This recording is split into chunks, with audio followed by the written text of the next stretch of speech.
क्यों politician, celebrity और अमीर लोग अपने बच्चों को अच्छी शिक्षा के लिए हमेशा इंडिया से बाहर पढ़ने के लिए भेज देते हैं?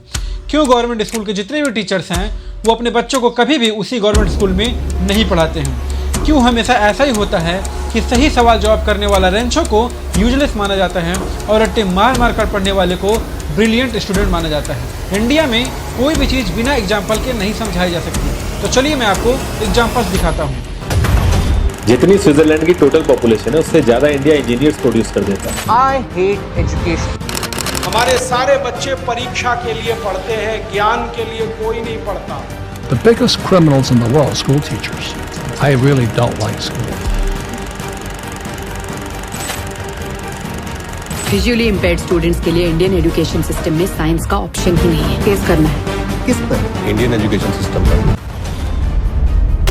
पहले के ज़माने के मोबाइल फ़ोन्स और आज के ज़माने के मोबाइल फ़ोन्स, पहले के ज़माने के कार्स और आज के ज़माने के कार्स, पिछले 150 सालों के क्लासरूम और आज के ज़माने के क्लासरूम्स। अभी भी आपको नहीं समझ में आया तो कोई बात नहीं, क्योंकि इसमें आपकी गलती है ही नहीं। हमारा एजुकेशन सिस्टम ही ऐसा है कि वो हमें कभी कुछ समझने ही नहीं देता। हम क्या समझना चाहते हैं, हम क्या पढ़ना चाहते हैं, ये मायने नहीं रखता। आपको क्या समझाना है और आपको क्या पढ़ाना है, ये जरूर मायने रखता है। और जब तक आप कुछ समझ पाते हैं तो आपके 20 साल गुजर गए होते हैं। आपको पता होगा कि भारत के लोकतंत्र में 4 पिलर्स हैं: न्यायपालिका, कार्यपालिका, विधायिका, समाचार माध्यम। लेकिन एक पिलर ऐसा है जिसे आज तक लोगों से हिडन रखा गया है, यानी हमारा एजुकेशनल सिस्टम। आज मैं आपको एजुकेशनल सिस्टम के बारे में बताने वाला हूँ, जो हमें पढ़ा लिखा कर एक काबिल इंसान नहीं बल्कि एक मजदूर या एक फैक्ट्री में काम करने वाला काबिल रोबोट बनाते हैं। ये सब कुछ आज मैं आपको इस वीडियो में बताने वाला हूँ। अगर आप ये सब सुनने के लिए तैयार हैं तो कृपया अपनी बुक्स और आपको मिली हुई डिग्री अपने सामने रखिए और मेरी बातों को ध्यान से सुनिए, ताकि आप खुद अपने जीवन के बारे में समझ सके, न कि मेरे बोलने पर। Bill Gates, the co-founder of Microsoft. Mark Zuckerberg, the co-founder of Facebook. Gautam Adani, the co-founder of Adani group. Dear friends, good morning. Elon Musk, the real founder of SpaceX.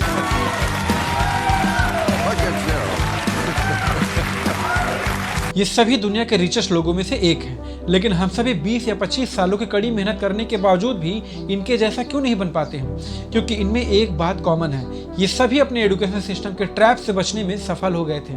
आप खुद ही देखिए ना कि अगर सचिन तेंदुलकर PhD कर रहे होते तो क्या आज उनको द मास्टर ब्लास्टर कहा जाता? नहीं ना। हम जब पैदा होते हैं तो हमारे लिए बड़े धूमधाम से नाच गाना गाया जाता है।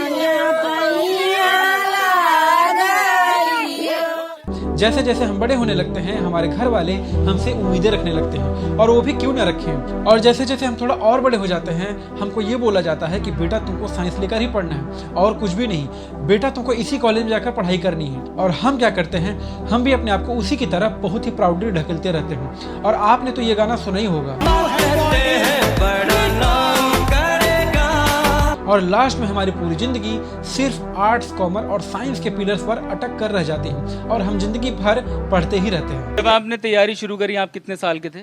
सर उस समय हम 18 साल के थे। और अभी हम 30 साल के हो गए हैं। 30 साल के हो गए। तो पिछले 12 सालों में आपने अपनी जिंदगी में क्या किया है? जिंदगी में सर पढ़ते गया, डिग्री लेते गया। मैंने 3 सब्जेक्ट में पोस्ट ग्रेजुएट किया, बीएड किया, सीटेट क्वालिफाइड है, नेट क्वालिफाइड है सर। और ये सब करते करते आप अपने फॉरेन रिजल्ट के बारे में सोच रहे होंगे। जब मुझे एक अच्छी डिग्री मिल जाएगी तो आप एक अच्छी MNC कंपनी में जॉब करेंगे, पैसे इकट्ठा करेंगे, अपनी फैमिली के लिए एक बड़ा घर लेंगे, महंगी कार खरीदेंगे। ये सब हो जाने के बाद आप शादी करोगे, बच्चों को अपने से भी बढ़िया स्कूल में भेजोगे। इसके बाद आपकी लाइफ पूरी तरीके से सेट हो जाएगी। लेकिन क्या रियलिटी में ऐसा होता है? लास्ट में आपको डिग्री मिल जाने के बाद भी आपको जॉब नहीं मिलती। इंटरव्यू देने जाते हो तो बोलते हैं कि आपके पास एक्सपीरियंस नहीं है, हम आपको कॉल कर लेंगे, और किसी न किसी कारण से आपको रिजेक्ट कर दिया जाता है और धीरे धीरे आप डिमोटिवेट होने लगते हो। और अगर कैसे भी करके आपको कोई जॉब मिल भी जाती है तो उसकी सैलरी बहुत ही कम होती है। तो आप अपने सपनों को पूरा करने के लिए लोन लेने लगते हो। इसके बाद आप सारी ज़िंदगी होम लोन, एजुकेशन लोन, शादी के लिए लोन लेते लेते आपकी पूरी ज़िंदगी EMI चुकाते चुकाते बीत जाती है। लेकिन एक मिनट, इतने अच्छे कॉलेज में पढ़ाई करने के बाद भी आपको जॉब क्यों नहीं मिली? आखिर बेरोजगारी और मजदूरी जैसे हालात बनाए किसने? क्यों आप एलन मस्क या फिर गौतम अडानी या फिर मुकेश अंबानी जैसे क्यों नहीं बन पाए?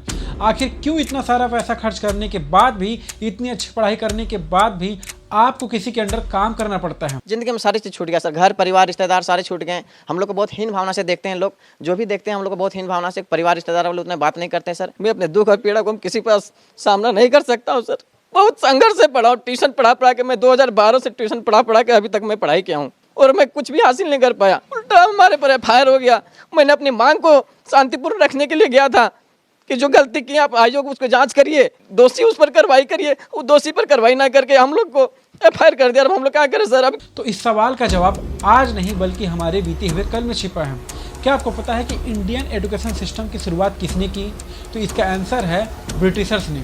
लेकिन जरा आप सोचिए कि ब्रिटिशर्स हमसे चाहते क्या थे, कि हम इंडियंस लीडर्स बने या फिर नौकरी में काम करने वाले नौकर, हम बहुत अमीर बने या फिर उनकी गुलामी करें। जब ब्रिटिशर्स इंडिया को कंट्रोल कर रहे थे तब उन्हें इंडियंस को कंट्रोल करने के लिए दो बड़ी प्रॉब्लम्स का सामना करना पड़ रहा था।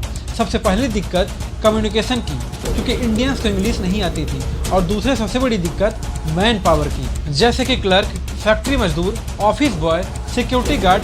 इन सब की बहुत ही ज़्यादा ज़रूरत थी क्योंकि लीडर्स उनके पास पहले से ही थे, लेकिन बस उनको फॉलोअर्स चाहिए थे। ऐसे लोग जो बिना किसी सवाल जवाब किए बिना उनके इशारों पर काम करते जाएं। लेकिन पहले इंडिया का एजुकेशन सिस्टम ऐसा नहीं था, क्योंकि अगर आप वेद पुराणों को उठाकर एक नज़र डालोगे तो आपको सबसे पहला उदाहरण अर्जुन का मिलेगा, जो श्री कृष्ण से क्वेश्चन कर करके सबसे महान ग्रंथ भगवद गीता लिखवा दिया था।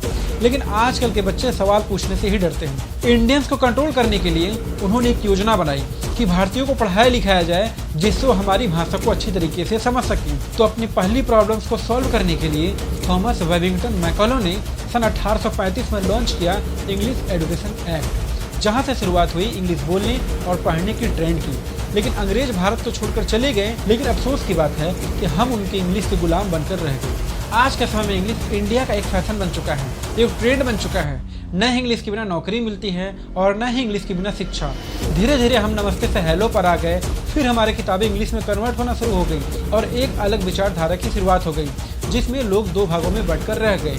इंग्लिश बोलने वाले हाई क्लास के हो गए और न इंग्लिश बोलने वाले लोग लोअर क्लास के हो गए, क्योंकि आज के टाइम पे जो इंग्लिश नहीं बोल पाता है उसको अनएडुकेटेड समझा जाता है। और आज भारत इंग्लिश बोलने वालों की संख्या में दूसरे नंबर पर है। और इसी तरह से अंग्रेजों ने अपनी पहली प्रॉब्लम्स को बड़ी आसानी से सॉल्व कर लिया। अब बारी आती है दूसरे प्रॉब्लम्स की। तो आपने एक कहावत तो सुनी होगी कि पढ़ोगे लिखोगे बने हुए नवाब, जो खेलोगे कूदोगे तो होगे खराब। आपके पेरेंट्स आपको हमेशा बोलते होंगे कि बेटा पढ़ लिख कर एक अच्छा इंसान बन जाओ, खेल कूद में समय बर्बाद न करो। आपको याद होगा कि कभी न कभी आपके पिताजी ने आपसे जरूर बोला होगा कि बेटा फलाने का बेटा साइंस लेकर पढ़ रहा है तो तुमको भी साइंस लेकर ही पढ़ना पड़ेगा, उनका बेटा इंजीनियर बन रहा है तो तुमको भी इंजीनियर बनना ही पड़ेगा। लेकिन आपका इंटरेस्ट उसमें है या नहीं, इससे किसी को कोई मतलब नहीं। इसके बाद किताबें सिर्फ आपकी दुनिया बन जाती है और मार्क्स आपकी जिंदगी। लेकिन जब आप अपनी पूरी पढ़ाई करके यूनिवर्सिटी या कॉलेज से निकलते हैं तो आप यही सोचते हैं कि किसी न किसी तरीके से बस नौकरी मिल जाए, मतलब किसी के अंदर काम मिल जाए। अब आता है सन 1760। उस समय इंडस्ट्रियल रेवोल्यूशन बड़ी ही तेजी से फैल रहा था। अब तक लोग खेती करके अपने हाथों से सामान बनाकर उसे बाजारों में बेचकर अपना गुजारा किया करते थे, लेकिन दुनिया में धीरे धीरे कारखानों का राज होता चला गया और कारखानों में मशीनों का। अब दुनिया को एक चीज की सबसे ज्यादा जरूरत थी, पता है क्या? मजदूर की, न कि लीडर्स की। लेकिन यहाँ भी एक प्रॉब्लम थी कि जो लोग खेती करके अपने हाथों से सामान बनाकर अपना खुद का गुजारा कर सकते हैं, वो किसी के फैक्ट्री में काम करने क्यों जाएंगे? पता है उस समय उनका प्लान क्या होता है?